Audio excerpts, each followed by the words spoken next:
서울 외곽의 한 요양원 새벽 4시쯤이었습니다. 78세의 춘자 할머니는 평소처럼 치매 증상으로 누워 계셨습니다.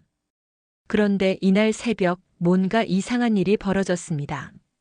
할머니의 눈이 번쩍 떠진 겁니다. 마치 긴 잠에서 깨어난 것처럼 또렷한 눈빛이었습니다. 간호사들이 순찰을 돌 때마다 잠든 척하던 할머니는 복도가 조용해지자 조심스럽게 침대에서 일어났습니다. 할머니의 머릿속엔 단 하나의 생각만이 가득했습니다. 2억 원을 찾아야 해. 그 돈만 있으면 기훈이한테 짐이 안 돼. 할머니는 슬리퍼만 신은 채 요양원 뒷문으로 향했습니다. 새벽 공기가 차가웠지만 할머니는 개의치 않았습니다. 오직 그 돈을 찾겠다는 일념뿐이었습니다. 요양원에서 약 5km 떨어진 구도심. 시장 골목 할머니가 기억 속에서 찾아간 곳은 30년 전 그대로의 낡은 건물이었습니다. 하지만 간판은 완전히 바뀌어 있었습니다. 명성부동산이라는 새 간판이 걸려 있었던 겁니다. 할머니는 주춤거리다가 용기를 내어 문을 두드렸습니다. 아침 9시가 되어서야 부동산 문이 열렸습니다. 40대 중반으로 보이는 사내가 나왔는데 그가 바로 이 부동산을 운영하는 도철이었습니다. 할머니, 여기 왜 오셨어요? 도철은 슬리퍼 차림에 요양원 옷을 입은 할머니를 보고 당황했습니다. 내 돈 내놔. 30년 전에 빌려준 2억 원 당장 내놔. 춘자 할머니는 갑자기 목소리를 높였습니다. 도철은 처음엔 정신이 온전치 않은 노인이 헛소리를 하는 줄 알았습니다. 할머니 진정하세요. 여기 요양원 전화번호 있으시면. 하지만 할머니는 도철의 말을 끊었습니다. 여기 예전에 철물점이었어. 주인 이름이 박영수였다고. 그 사람한테 2억 원 빌려줬단 말이야. 할머니의 목소리는 또렷했습니다. 도철의 얼굴이 굳어졌습니다. 박영수는 바로 도철의 아버지 이름이었던 겁니다. 도철의 아버지는 5년 전에 돌아가셨습니다. 잠깐만요, 할머니. 도철은 뒤쪽 사무실로 들어가 오래된 금고를 열었습니다. 아버지가 남긴 서류들이 가득했습니다. 그 속에서 도철은 노란 봉투 하나를 발견했습니다. 봉투 안에는 1995년 3월 15일자 차용증이 들어 있었습니다. 차주는 박영수, 채권자는 이춘자, 금액은 정확히 2억 원이었습니다. 도철은 손이 떨렸습니다. 아버지가 이런 빚을 지고 있었다는 사실을 전혀 몰랐던 겁니다. 더구나 2억 원이라니 당시로선 엄청난 거금이었습니다. 도철은 차용증을 들고 다시 할머니에게 돌아왔습니다. 할머니, 이게 맞습니까? 춘자 할머니는 차용증을 보자 눈물을 흘리기 시작했습니다. 맞아. 이게 맞아. 영수가 사업한다고 돈이 급하다길래 내가 집까지 팔아서 빌려줬어. 할머니의 목소리는 떨렸습니다. 도철은 할 말을 잃었습니다. 차용증은 법적으로 완벽했습니다. 공증까지 받은 문서였습니다. 이자 약정도 명확했습니다. 연 10% 복리로 계산하면 지금쯤 원금과 이자를 합쳐 천문학적인 금액이 될 겁니다. 할머니, 일단 앉으세요. 제가 커피 한 잔 드릴게요. 도철은 할머니를 의자에 앉히고 따뜻한 차를 건넸습니다. 그리고 조심스럽게 물었습니다. 할머니는 우리 아버지랑 어떤 사이셨어요? 춘자 할머니는 잠시 멍하니 창밖을 바라보다가 입을 열었습니다. 영수는 내가 젊었을 때 사랑했던 사람이었어. 할머니의 고백이 시작되었습니다. 1970년대 후반 춘자는 시장에서 작은 식당을 운영하고 있었습니다. 영수는 근처 철물점 주인이었습니다. 둘은 자연스럽게 가까워졌습니다. 하지만 춘자에겐 이미 남편이 있었고 영수 역시 가정이 있었습니다. 우린 그냥 서로 좋아했어. 하지만 가족들 때문에 함께할 수 없었지. 할머니의 목소리는 쓸쓸했습니다. 그렇게 시간이 흘러 1995년 영수가 춘자를 찾아왔습니다. 사업 확장 자금이 급하게 필요하다는 거였습니다. 은행 대출도 안 되고 사채업자들한테 손 벌리기엔 이자가 너무 높았습니다. 나한테만 도움을 청할 수 있다고 했어. 그래서 난 우리 집을 팔았어. 남편 몰래. 춘자 할머니는 당시 살던 집을 3억 원에 팔아서 2억 원을 영수에게 빌려줬습니다. 남은 1억 원으로는 작은 전세집으로 이사했습니다. 남편한테는 집값이 2억 원이었다고 거짓말을 했습니다. 영수는 1년 안에 갚겠다고 했어. 근데 1년이 지나도 연락이 없더라고. 할머니는 몇 번 찾아갔지만 영수는 계속 시간을 달라고만 했습니다. 그리고 어느 날부터 철물점 문을 닫고 사라졌습니다. 춘자는 그때부터 영수를 찾지 않았습니다. 차라리 내가 그 사람한테 준 사랑의 값이라고 생각하기로 했어. 도철은 아버지의 숨겨진 과거를 듣고 충격에 빠졌습니다. 아버지는 평생 성실하고 정직한 사람이었습니다. 적어도 도철이 알던 아버지는 그랬습니다. 하지만 이런 비밀이 있었다니. 할머니, 제가 책임지겠습니다. 아버지의 빚이니까요. 그때 부동산 문이 벌컥 열렸습니다. 40대 초반의 사내가 급하게 들어왔습니다. 엄마, 여기 계셨구나. 그가 바로 춘자 할머니의 아들 기훈이었습니다. 요양원에서 연락을 받고 달려온 겁니다. 엄마, 왜 또 이러세요? 요양원에서 얼마나 걱정했는지 아세요? 기훈은 어머니가 또 치매 증상으로 헛소리를 하는 줄 알았습니다. 이 양반 차용증도 있어요. 도철이 차용증을 보여주자 기훈의 표정이 변했습니다. 이게 진짜예요? 기훈은 차용증을 받아들고 꼼꼼히 살펴봤습니다. 공증까지 받은 완벽한 문서였습니다. 제 아버지가 할머니께 진 빚이 맞습니다. 제가 책임지고 갚겠습니다. 도철의 말에 기훈은 당황했습니다. 아니, 30년이나 지난 일인데요. 소멸시효도 있고. 하지만 도철은 고개를 저었습니다. 아버지의 빚입니다. 제가 갚아야죠. 문제는 금액이었습니다.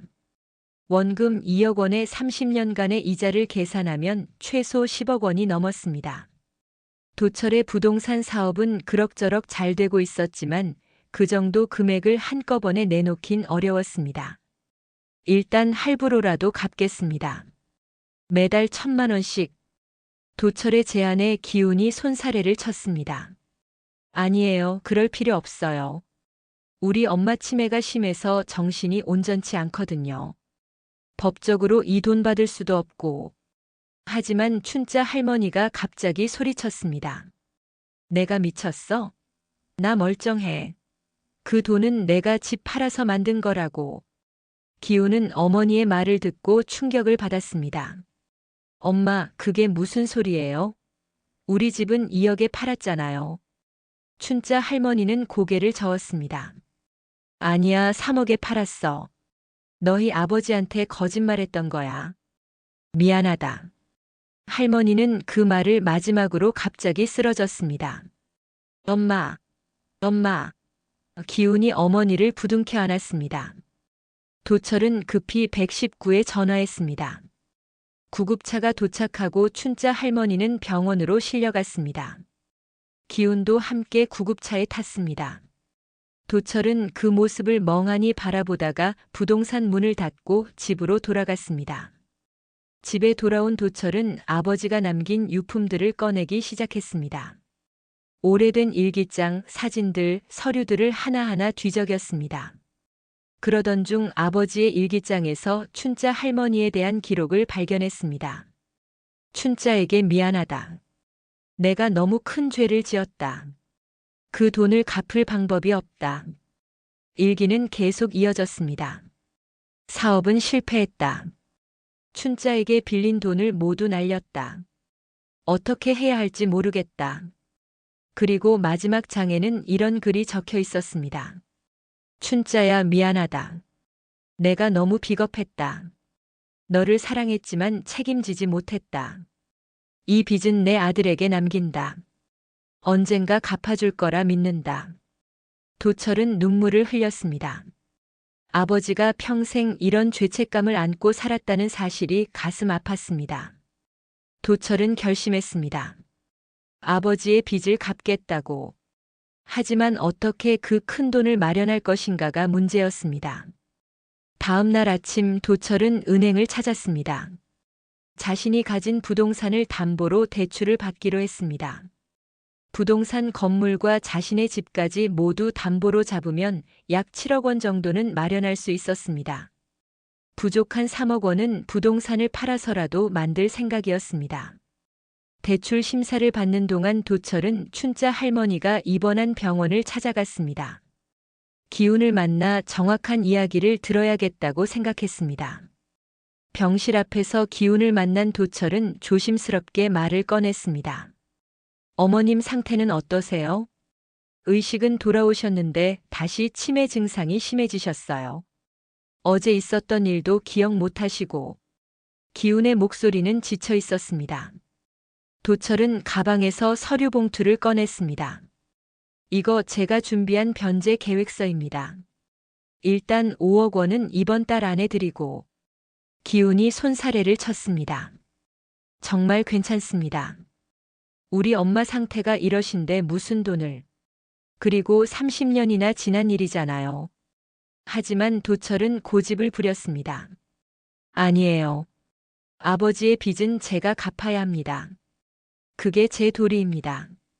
두 사람은 복도에서 한참을 이야기했습니다. 기훈은 도철의 진심을 느낄 수 있었습니다. 그럼 이렇게 하시죠. 원금 2억 원만 받겠습니다. 이자는 필요 없어요. 기훈의 제안에 도철이 고개를 저었습니다. 안 됩니다. 법적으로 정당한 이자까지 다 갚아야죠.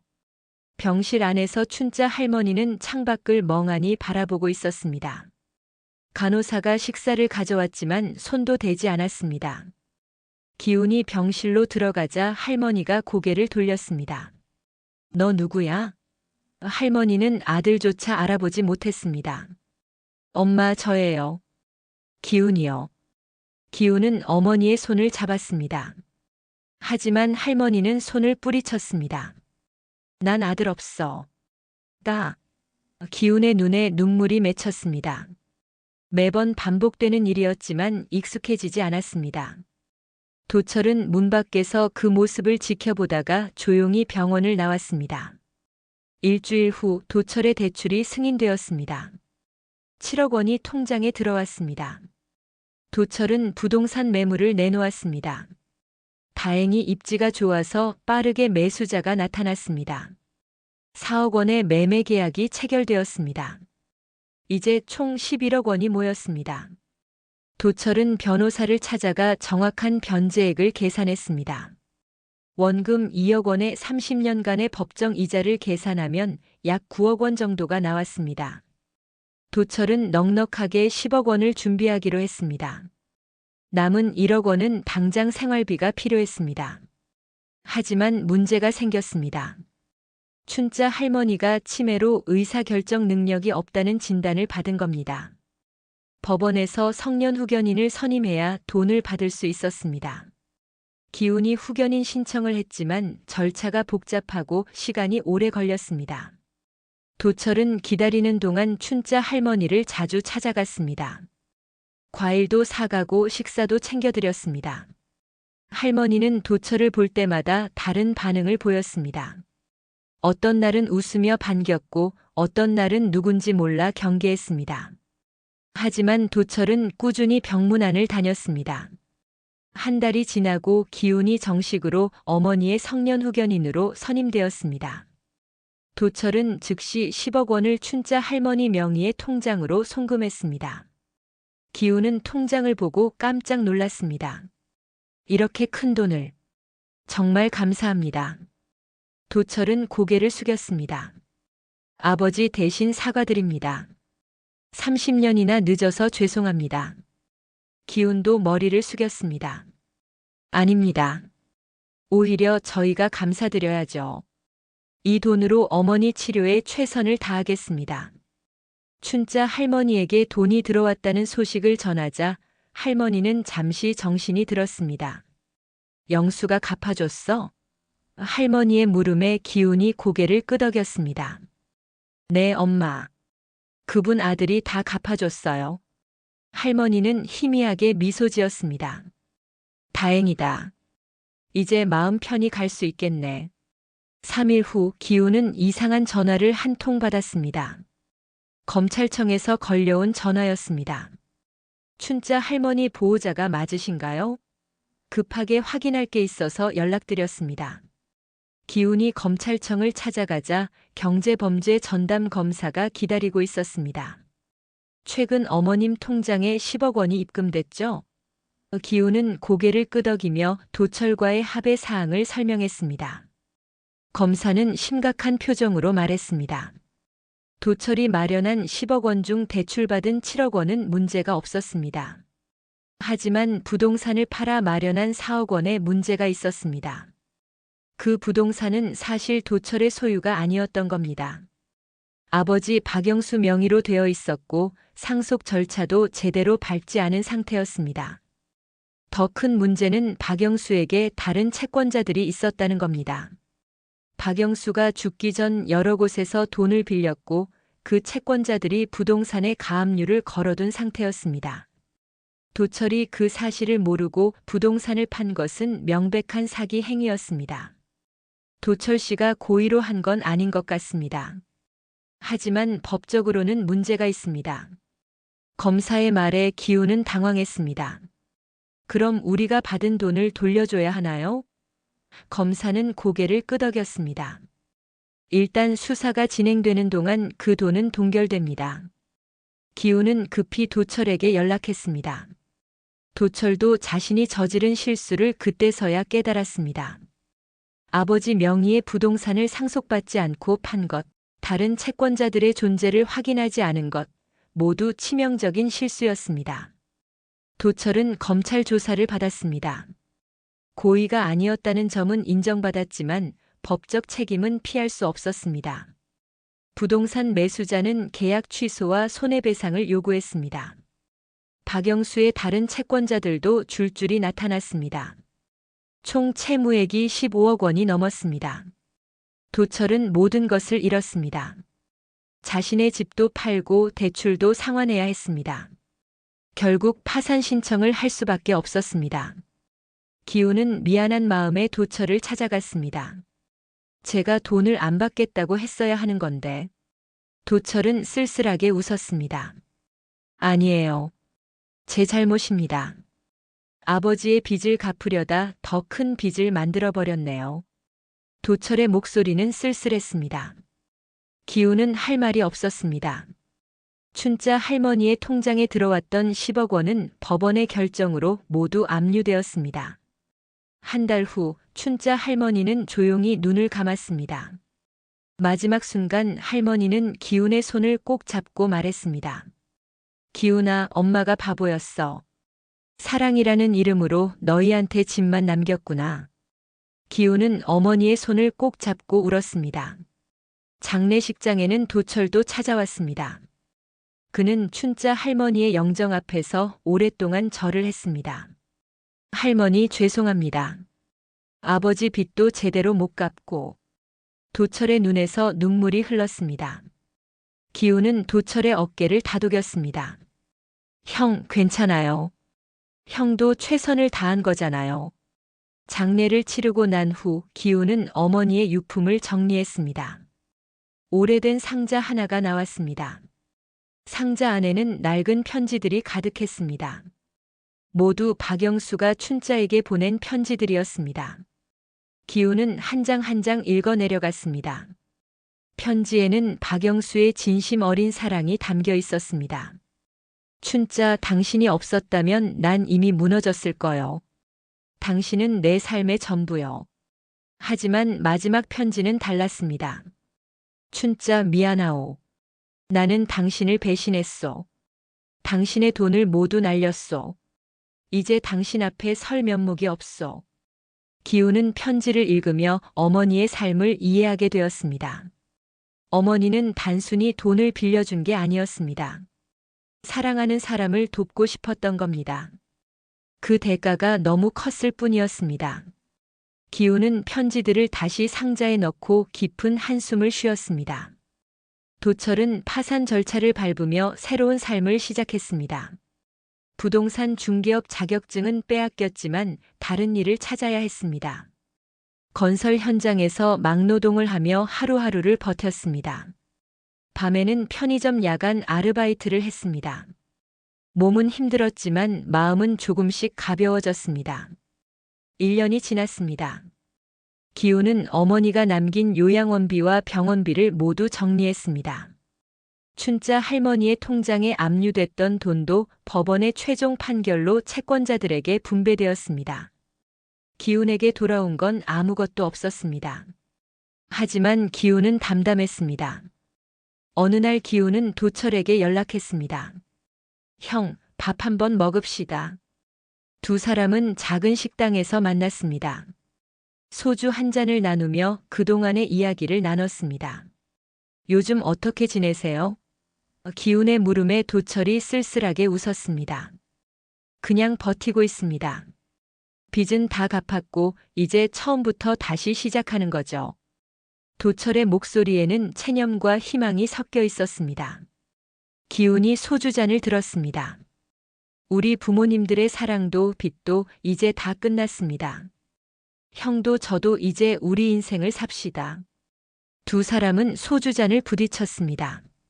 술잔이 부딪히는 소리가 식당에 울려 퍼졌습니다. 그 소리는 마치 끝나지 않을 것 같던 긴 악몽의 종소리 같았습니다. 기훈과 도철은 더 이상 채권자와 채무자가 아니었습니다. 그저 인생의 무게를 나눈 두 남자였습니다. 며칠 후 기훈은 어머니 산소를 찾았습니다.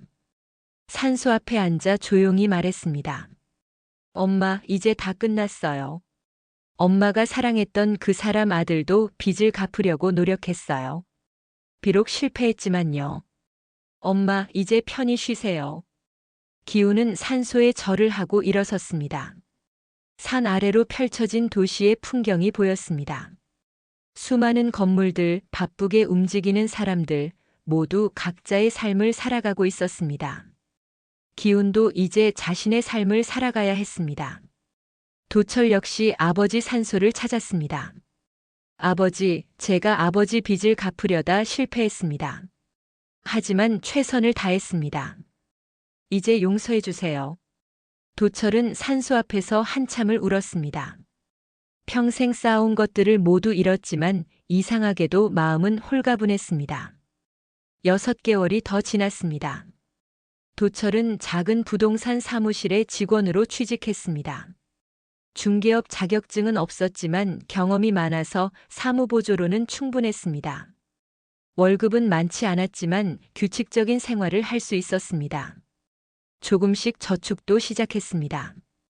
기훈은 어머니가 남긴 집을 정리하다가 오래된 물건들을 하나씩 버리다가 서랍 깊숙한 곳에서 통장 하나를 발견했습니다. 먼지가 잔뜩 쌓인 오래된 통장이었습니다. 기훈은 은행에 가서 통장을 조회했습니다. 놀랍게도 통장에는 3천만 원이 들어 있었습니다. 춘자 할머니가 평생 모은 돈이었습니다. 기훈은 통장을 들고 한참을 멍하니 서 있었습니다. 어머니는 치매에 걸려 2억 원을 찾으러 다니면서도 정작 자신이 모은 3천만 원은 기억하지 못했던 겁니다. 기훈은 씁쓸하게 웃었습니다. 엄마, 여기 돈이 있었잖아요. 왜 이걸 생각 못하셨어요? 하지만 곧 깨달았습니다. 어머니에게 중요한 건 3천만 원이 아니라 2억 원이었던 겁니다. 그 돈은 단순한 돈이 아니라 사랑의 증표였으니까요. 기훈은 그 돈으로 어머니 산소를 조금 더 잘 꾸몄습니다. 그리고 나머지 돈은 도철에게 전했습니다. 형, 이거 받으세요. 우리 엄마가 형한테 주고 싶어 하실 것 같아서요. 도철은 손사래를 쳤습니다. 안 됩니다. 이건 형 거예요. 하지만 기훈은 고집을 부렸습니다. 형이 우리 엄마 빚 갚으려고 모든 걸 잃었잖아요. 이 정도는 받으셔야죠. 결국 도철은 그 돈을 받았습니다. 두 사람은 다시 한번 포옹했습니다. 이번엔 눈물이 아니라 미소를 나누며 말입니다. 그날 밤 기훈은 일기를 썼습니다. 엄마, 오늘 엄마가 남긴 마지막 선물을 찾았어요. 그 돈으로 엄마를 위해 좋은 일을 했어요. 엄마가 사랑했던 그 사람의 아들을 도왔어요. 엄마도 기뻐하시겠죠? 기훈은 일기장을 덮고 깊은 잠에 빠졌습니다. 도철도 그날 밤 편지를 썼습니다. 아버지에게 보내는 편지였습니다. 아버지, 오늘 춘자 할머니의 아들이 돈을 줬습니다. 저는 받을 자격이 없다고 생각했지만 그분의 진심을 받았습니다. 이 돈으로 다시 시작하겠습니다. 아버지, 그리고 춘자 할머니도 하늘에서 지켜봐 주세요. 2년이 흘렀습니다. 도철은 3천만 원을 미천 삼아 작은 식당을 열었습니다. 규모는 작았지만 음식 맛이 좋아서 단골 손님들이 생겼습니다. 기훈은 가끔 그 식당을 찾았습니다. 두 사람은 이제 친구가 되었습니다. 아니, 가족이 되었는지도 몰랐습니다. 어느 날 기훈이 식당을 찾았을 때 도철이 특별한 메뉴를 내왔습니다. 형, 이거 뭐예요?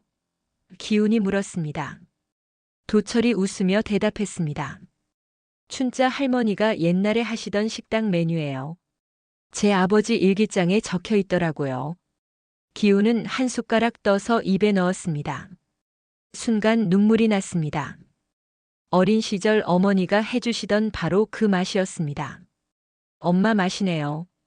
기훈의 목소리는 떨렸습니다. 도철도 눈시울이 붉어졌습니다. 우리 아버지가 제일 좋아하셨던 메뉴래요. 그날 저녁 두 사람은 소주잔을 기울이며 이야기를 나눴습니다.